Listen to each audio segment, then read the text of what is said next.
All righty. It looks like we are live on Facebook. Well, good morning and welcome Hi. to Coffee with a Coach. Good morning, Dennis Rosen, my coach, Good morning, and Tony DeGuido. My good morning, student. Coach Milou. Good morning, Coach Dennis and Tony. Good morning to you as well. Good morning, my friend. Very Well, nice today, to have you this morning.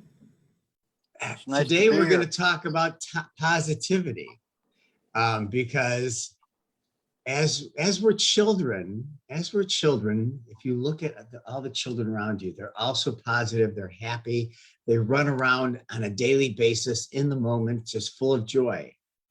But life happens along the way, and our minds start to, people start to impress negative thoughts upon us. Don't do this, don't do that. They try to mentor us in some way. And our positive attitudes begin to change because life has a way of bringing in negativity. So today, that's what we're going to talk about is positivity and how coaches in our life have made a difference. It's so funny, Tone, because you're just finding how you lose positivity instead of how to gain positivity. That's right. That's Okay, right. so that really goes to what I've been thinking about when you contacted me. I think life's happiness and successes is all related to development of self-esteem. I think that's the foundation upon which you build everything else. And there's no one way to do it. You know, like John Urbanski might need a big hug and you might need a slap in the head. But the idea is to know that whoever you respects you back. And that makes you feel good. You can't just nag on someone all the time without giving them a level of appreciation. Yeah. Go ahead, Tony. You have a question. Well, I was going to say is there's, all of our life, people have tried to, and you're a good example of that because everybody can relate to a PE teacher who slaps you in the head and kicks you in the butt and tries to motivate you to move forward. Well, let's make sure everyone understands it. I never did that to you. So I'm just speaking of examples, but the reality is you're trying to help a child realize that life is not easy. It's not all fun and games. And as a child, that's what we're thinking. And you're looking to protect us and move us forward. But a lot of times those negative thoughts stay with you all of your life. And as an adult, when you screw up, they bubble up and it's like, you're not good enough. You're not tough enough, and those negative things tend to, how do you change that to positive? Well, first of all, what you're describing is people need to have a level of grit, strength of character, because when you get knocked down, you have options. You could wallow in your self-pity, you could kick and groan, or you can get up, brush yourself off and keep going. And if you fall again, it's the same thing. Life is a series of overcoming situations of grit, because somewhere along the line, that was ingrained in you. And one of the things that I did on a one-on-one basis with a doctor of clinical psychology, a good friend of mine, we refined a technique called the Oreo technique. And that's like the Oreo if cookie? I was unhappy, I'm sorry, go ahead. The Oreo technique? Yes. Okay. When I tell you about it, you'll realize that I used to do it. It starts off with something really positive. Like Tony, remember, you have come so far since freshman year. Then you put the negative in the middle of it. But you seem to be slacking off a little now, and I got to get you back to where you were. And then you finish it with something positive. Like, regardless of what happens, I want you to know that it's been a privilege for me to coach you. And so the value of a technique like this is you disarm the person who's being negative, or you disarm the person that's being a failure to listen to what you have to do. you want your students or you want your people that you're mentoring to listen to what you have to say, not just hear you, but to listen to you. And the best way to do it is to start off with positive. And then you add what you want for correction in the middle, and then you finish it with positive. Like, no matter what happens, I'm going to always love you. And so that's called the Oreo technique. And it's extremely effective, especially with young children, because they tend to overreact. Well, I think bosses have done that in the workplace as well. It's when you need to correct a bad habit that's going on, you need to, pat him on the back, kick him in the butt, and pat him on the back again. That's a similar Right. Well, technique. if your boss calls you in and says, sit down and shut up, that's not a good way to start a meeting if you're looking to get results. Right. And so the idea is to always make the people, like as a coach, I always wanted you to feel a vested interest in the success of the team. It wasn't just you going out there, it was the team, it was the community. If someone lost, we had to show grit for them. You lead by example, you do things. It's tough, it's hard, but it beats the alternative because it's the right thing to do. And if you implant these things, like I probably spoiled you, because when you went out in the real world, maybe I didn't make you tough enough because people didn't treat you like me, you didn't like it. But the reality is that you were finding out there are all different kinds of people, and you developed your own way of wanting to be treated. You didn't want to just be a piece of meat on the wrestling mat. No, and I think today is a different world with all the technology that everybody's living with and all the social media, and particularly for girls having to, I think women have it really tough having to live up to a beauty regimen, a weight regimen, a character regimen. That's a pretty sexist thing to say. It's a challenge, I think. I mean, well, how about a guy sitting around and gaining 10 pounds because he's not working out or running these? But well, but guys seem to somehow get away with it. I love sticking it to you. What's interesting is I was reading something that the mind has a negative bias, and Coach Milu, maybe you have something to add to this, but the mind has a negative bias that it seems that negative things really stick to the mind, and positive things seem to be like Teflon, and they don't last as long. Jesus, I could not disagree with that mentality more. Memories are made of moments. It's the moment that will stick in your memory forever, and it could be a great moment or a bad moment. But when I'm together with you, we could share the bad moments because all the good moments were so much more part of a relationship. And so when you talk about that, it's not memories, it's moments that add up into a life savings, a cupful of activities. But that takes a commitment to what you believe in. Like, I was not the easiest person in the world. You? Yeah. But that's because I was totally committed to developing you for later in your life, not just when you put on the Ridgewood uniform. It's every person you've come in contact with. You have that way about you, that you want to bring out the best in them. Yeah, you can't cheat anyone. I never showed up to class to cheat and then cheated anybody.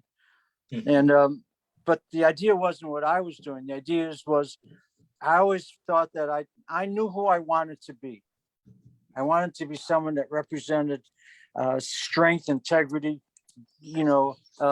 guts. You probably don't know this, but I had the largest discipline folder in school, including kids, for problems I used to have with superintendents or rules or whatever. There was so many. You had a disciplinary folder yourself. You're saying? Yeah, and I was a dean of students. Well, you have to have self-esteem. You have to feel good about who you are. You have to know what you want to do. You have to. To that point, how do you get that? So part of that is being grateful every day for the things that are in your life and counting the positive things in your life, correct? Well, it's got to be ingrained by someone that you look up to as the role model. We're products of our environment. You know, I mean, it started, your mom and dad were always very positive towards you. And it's not something that you can walk into a classroom. You can make people aware of it, but it has to be lived. True that, but you've worked with a lot of kids that did not have a positive household and did not have the positive environments within them. But And I made some the of that- schools, but I can control what happens. Some of in that school. stays with you as a child when you go into adulthood, and that's what holds you back. And the question is, how do you flip that switch? How do you flip Well, that? you can't, let's see. Did you know that at one time I took the 3 worst students in terms of discipline and attitude on a camping trip? I did know that, but tell Okay. us. So what I was trying to accomplish on that trip was to let them know that there's someone they cared about. I was not you cannot seek instant gratification. If I sought instant gratification with the technique that I decided to use as a teacher, I'd have been a dead man, because my impact occurred later when people got older. But today, the reality with these devices is we seek instant gratification on a daily basis. We're on Facebook and we want somebody to like us and we want to make a comment. I'm not on Facebook. No, but today's. And I don't care if people like me or not. You're speaking in generalizations and you're not wrong. It's a different world today. But that just means that we have to be a stronger community, not a weaker community.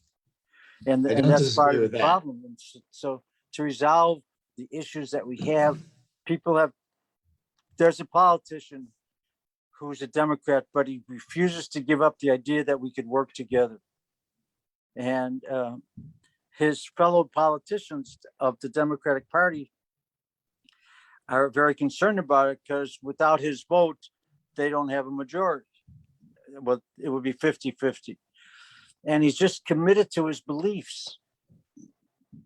And if he could, and the problem is, he just can't get people to listen to him, but it doesn't mean that you quit.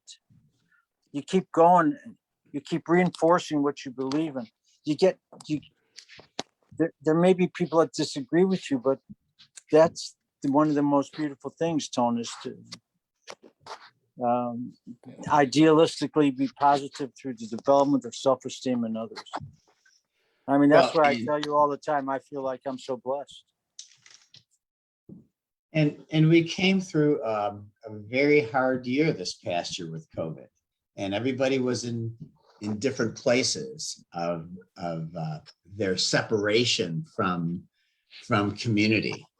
A lot of us were distancing, and when you think about people who might have been single, alone in their house on a daily basis, that positive frame of mind was hard to maintain and stay with. Yes, but all generations have had things like, I don't remember if you can recall incidences about the war in Vietnam. Sure. And how it tore up our country. People left for Canada. And even at Ridgewood, there were those that thought that it was right and those that were wrong. Did you know that one day I had the whole school evacuated out to the football field? Why? Because I had all the people that were in favor of Vietnam to go on one side of the field, and all the people that were against Vietnam to go on the other side of the field. And I said, now I want you to walk to the middle of the field. So both sides, they were all lined up and they walked to the middle of the field. And I said, okay, everyone sit down now. We'll never be victorious if we keep arguing with each other. We've got to learn to respect other people, even if you don't necessarily agree with them. Some of our students are in Vietnam now. Some of them will die there. And what kind of support are we giving there? Let's remember that we're all part of one race of humanity. It's okay to differ, but it's not okay to carry on to hurt someone intentionally. I think that one race is starting to be more embraced because and even because of COVID, it's like it happened to the world all at once. Everybody at one time experienced the same event, and maintaining a positive attitude was one of the key things to help get you through it. I know, Milou, you do a lot of mindfulness to help people just stay focused on what they're doing right now and doing it as best as they can and being in the moment, which provides to a positive thinking. That is true, Tony. The concept that we are talking about is positivity, and in the positive environment, we are looking at what is the focus here, right? So it's the theory of just like this cup is half full or cup is half empty. That's the same thing is about what is our mind telling How us. do you look at it? Yeah. How you look at it, exactly. So there is a overemphasis from psychological side of it is, and we have found that in our discussion about Sligman, who discussed about positive psychology, and he talked about how negative psychology is all over the place. Means we always have a tendency of looking for things like trauma, mental illness, abnormal psychology, or suffering, pain. Those are the things we pick up. And we pick up, just imagine COVID for a second. And when COVID first started, our mind automatically went to negative side of it. This world gonna collapse, everything gonna shut down, and all those things that happen. We never saw the bright days are coming ahead. We never saw this is gonna be a beautiful place and everybody gonna be vaccinated and vaccinations gonna be, in the market within very short time. We didn't see that. Our mind never focused on the positive. We always focused on the negative. So changing our mind to positivity is what we call, having a hope.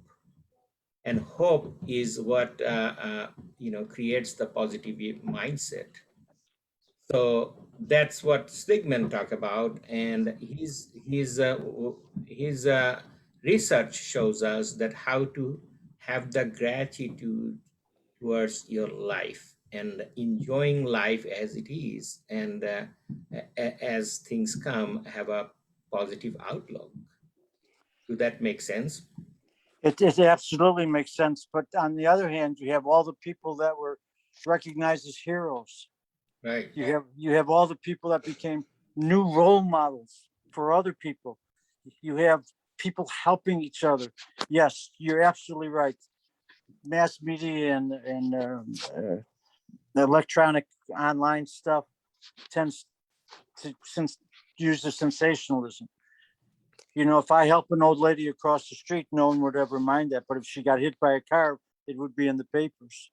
Well, fear sells. There's no doubt. Fear sells. Fantastic way of saying that, Coach Dennis, because see how much focus, if there is a negative thing happen, we are focusing on that, and it's newspaper in all over. Right. There's an old saying about love. Right. I could not love you more than I do today, but then I know tomorrow will come.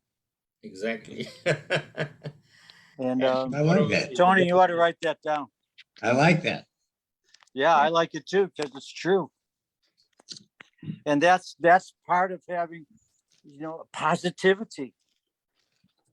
Like, I never cared about being liked.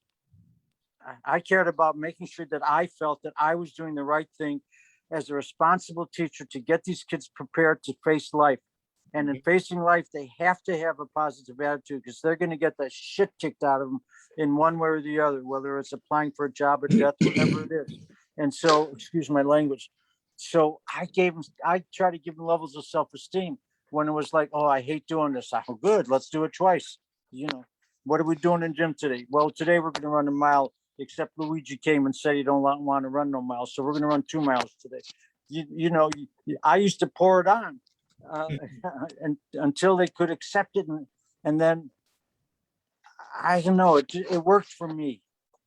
Well, I think that's all of us have had mentors in our lives who have tried to protect you and give you the tools to survive the challenges of life. Because we know that one thing about life is it will challenge you. So you better know how to deal with it. And those who tend to hold on to those negative thoughts that would say, oh, you're just too short to be successful, or you're not good looking enough, or you don't try hard enough, or why do you always make things so difficult? If you hold on to those things that were said to you that were really just trying to help you get to the next level, you'll never get to the next level. But someone that's trying to create positivity can't really put you down. Without, like I never told you that you're too short to be successful. no. I always told you that being short was your asset. I always thought it was, actually. So did I. I always thought. I mean, I was like first in line for most of my life when you used to line up by height. And when I graduated high school, in my yearbook, it said Dennis Rosen, All-American. I was no All-American. I was just a little guy playing ball in a big man's sport and did okay, but I wasn't as good as big guys were. But you get the accolades. So you have to figure out, okay, what do you see in the mirror? What are your positive things? You have to have people mold you towards things. Like if someone said to you, you should go out and play center on the basketball team, I probably would say, well, if you want to do that, you probably should try and do that. But what's your goal? Because is it realistic for you to think that you're going to be able to dunk a basketball unless there's a trampoline there? So if you want to invent a game called trampoline basketball, one of the things I always disliked is when people make decisions for me. It's when I was at camp, people would not invite me to family affairs because they knew that I was at camp. And I used to get pissed off at them. I said, why isn't that my decision to make? And so a good mentor, a good leader allows the person to make decisions and then sort of holds them accountable and will paint, is that a good idea or a bad idea, but not to tell you what to do. You got to let people develop their sense of self-esteem and self-worth by also their own decision-making, and that's the hard thing about parenting today. Well, and I think I was reading that science says there is something called neuroplasticity that says you can rewire your brain toward positive thinking if you just keep focusing on. They have that big fancy name. In the old days, it used to be a slap from their parents. Hey, somebody's got to make money on it somehow by putting a name to it, right? Are you wearing your fitness shirt? No, I'm wearing my Cypress Gardens shirt. Oh, okay. Well, there is a theory called learned happiness. Learned happiness, and that. There you go, buddy. Yes, that is how to learn how to be happy, right? So, one of the thing I was just mentioning a few minutes ago about the cup half empty and cup half full is the idea of how helpless we are. How helpless we can understand that we are in our own life and our control over our life. So, for example, are we in full control of our life and all the time? If we try to take control, we may figure it out that we are not in control. And the learned happiness is believed in the concept of not, you don't have control. So the mindfulness, Tony, you were talking about is getting into that state that you do not control the external. You can only control the internal. And internal is where the happiness resides. So just about COVID, when COVID came, it was not controlled by us. We did not control that. It came and happened to us. But internally, we learned how to deal with it. And once we learned how to deal with it, internally, you can control external uh, um, environment, and that's called learned happiness. And by learning how to be happy when the situation is out of control, when you are helpless, is when you actually become positive, when you actually become much more powerful. And that's why the mindfulness meditation and becoming one with yourself and understanding the inner power. And Coach Dennis may agree with me that having that inner power, and always when you are inner power, it's basically you are the same state all the time.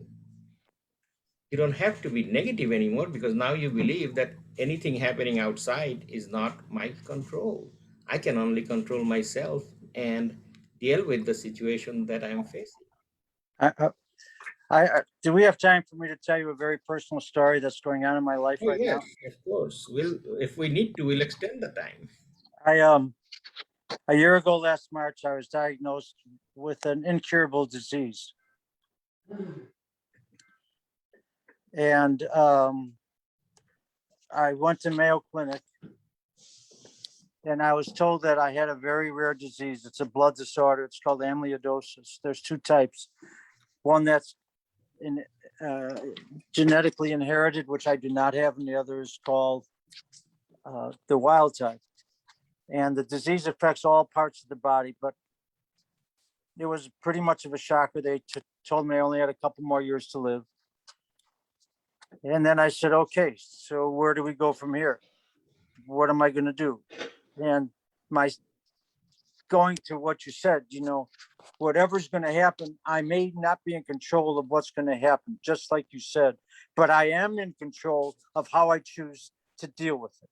Exactly. And so I was accepted to a clinical experimental program at the University of Chicago, to which I go to every 3 weeks for a year.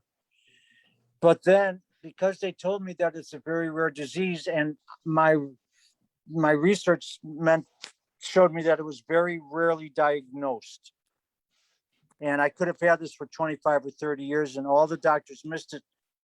So my goal was, okay, I'm going to form my own group, and I call it the Amyloidosis Warrior Network. And it's made up of all my former students and campers that are doctors, all the doctors that used to work at camp, and all the doctors that are my personal doctors. And it's a 3-phase program. The program is to make all of these people have a commitment to be aware of amyloidosis and look for it. The second phase is to provide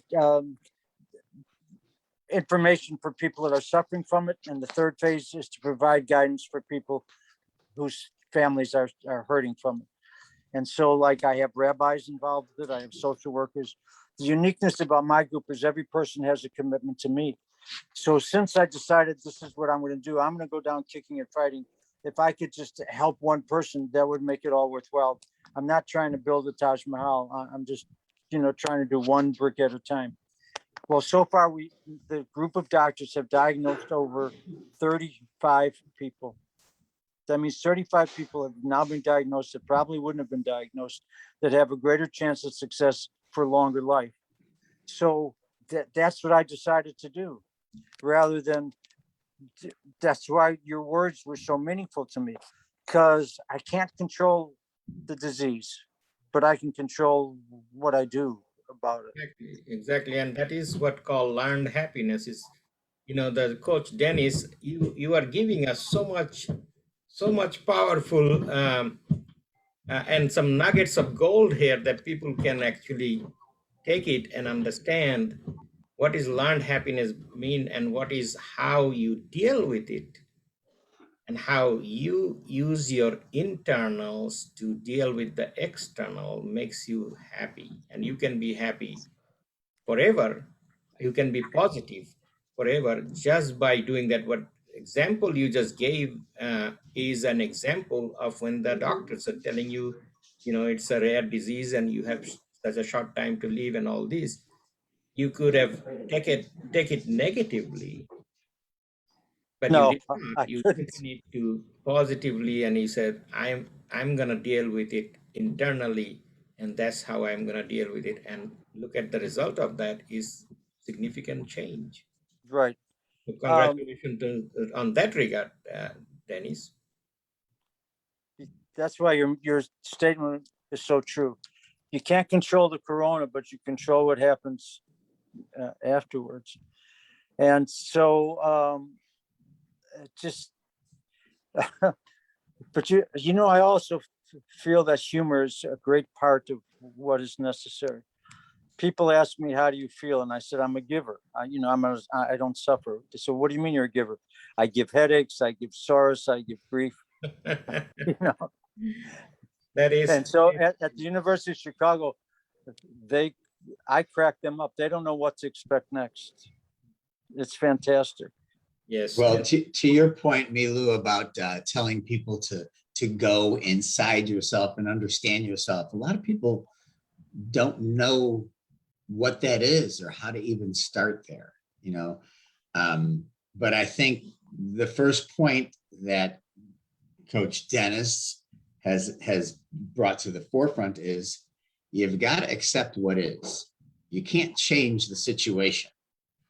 You can only change how you're going to deal with it. So accept what is and take a step in the right direction, in a positive path to make a difference.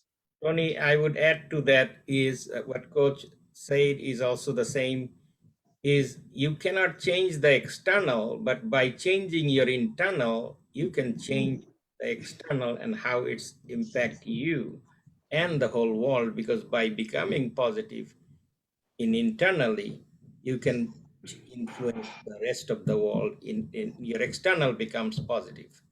So by just focusing on your internal and how you deal with it, like look at the example of Coach Dennis, is how he deal with his internal. Actually, It made a change for many others. Yes. yeah. So the positivity is just that, is infective. If you become positive yourself, you will see the whole world become positive with you. Just like Coach said, I'm a happy person. As long as you are happy, the rest of the world is happy. There's a saying that the hardest thing in the world to give away is kindness, because it'll always come back to you. Very, very nicely said, Coach. And that's why our Vino and Vision, we follow our vision, which is called Create a Better World through creativity and positive change. Tony, I know that was a fabulous time. We have Coach back again, and we would love to have Coach again another time, because he has so much to share with us. Well, I want to thank you both for having me on today. I was a little uncertain of what direction this discussion would take, but I think it was a fabulous discussion. Thank you, Coach. Thanks, Stone. And it's Thank always, you very much for being here. it's always an honor to have you in our show, and I am very delighted that you came and gave us some good nuggets of gold that we can take and just give No, it. you bring it out of me. I think you're, I am what I am, and you guys are smart enough to be oil diggers. You drill it out of me, you get it out of me, and it's Well, like you when see- you hit a vein, it just spurts out and flows like crazy. You said you are a giver, and we want you to give as much as you can with your knowledge that you have. And thank you very much for joining us again, Coach Tony. No, thank you for inviting me. Yes, thank you. And I know our time is running short, and go ahead and take it home. Yes, and I know you have other engagements to get to as well. So thank you, Coach Dennis, my mentor, and thank you, Coach Milu, for joining two coaches with coffee. Well, thank you all. And Coach Dennis, we would like to see you again. And I'm pretty sure Tony can arrange that at some point in the future. And I look forward to seeing you again and discussing more topics with you. Thank you, Coach Miller. Very good. And that's it for today. So thank you for joining Coffee with the Coach, and we'll see you in 2 weeks.